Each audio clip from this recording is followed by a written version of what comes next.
Who tells Eliza's story?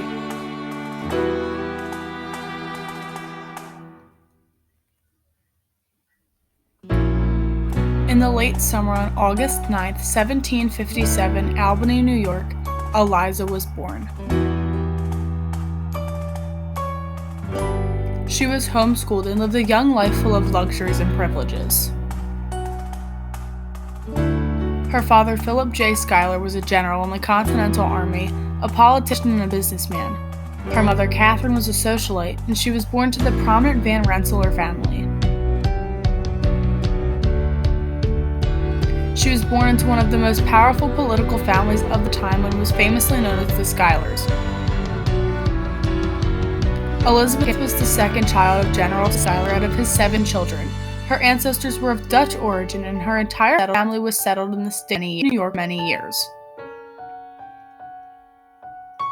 Her father was not only deeply involved in politics, but was a big entrepreneur as well, with his family business running successfully for years.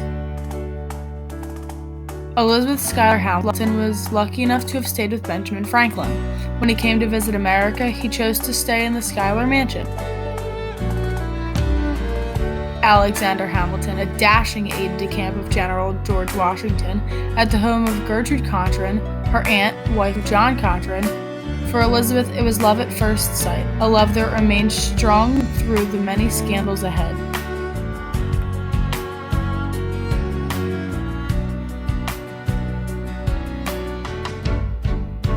Little did we know that he would soon become her husband.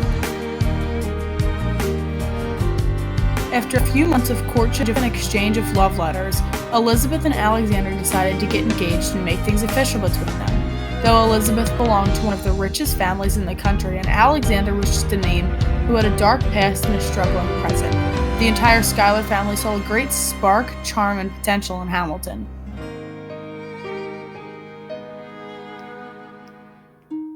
The family happily agreed to this relationship, offered their blessings. Both then soon got engaged and were set to marry within a few months. She married Alexander Hamilton on December 14th, 1780.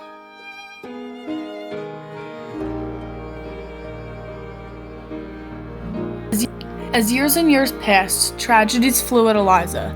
The death of her sister, firstborn, and most importantly, her husband.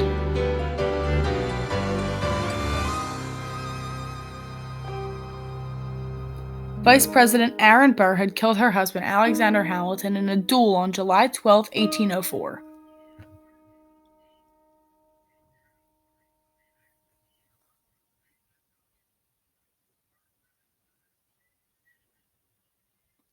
Although this now widow wasted no time. Alexander Hamilton was always close to George Washington, serving him for many years, as Washington saw a lot of potential in Hamilton. Elizabeth had become friends with Washington's wife, and this also made the two be in contact with each other in one way or another. After moving to Washington, D.C., she helped Dolly Madison and Louisa Adams raise money to build the Washington Monument.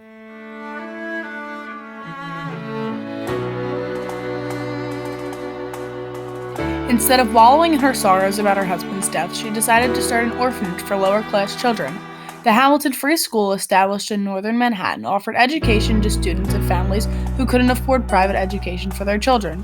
She also became a founder of the Orphanage Asylum Society, the city's first private orphanage.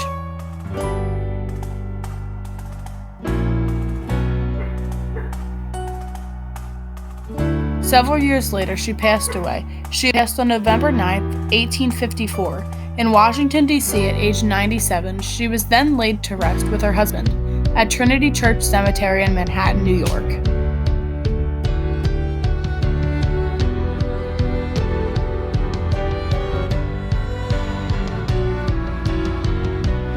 Thank you for watching, and I hope you enjoyed.